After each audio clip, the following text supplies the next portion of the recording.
Na-turnover ng mga residente ang natagpuang mahigit 100 itlog ng green sea turtle sa Lemery, Menro. Ang mga natagpuang itlog ng pawikan inilipat na sa isang marine sanctuary sa Lemery, Batangas. Narito ang report ni Paul Hernandez.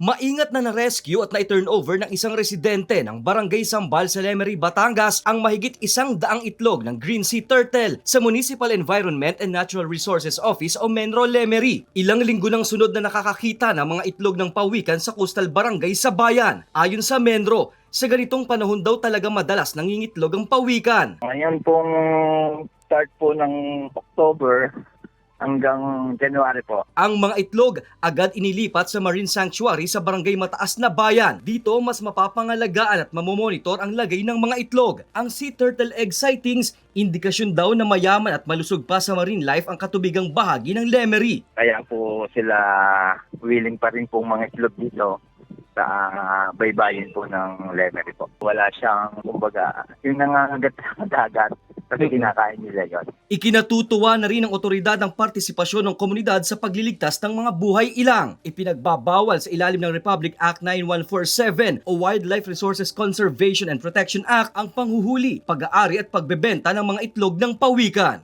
Paul Hernandez, Balitang Southern Tagalog.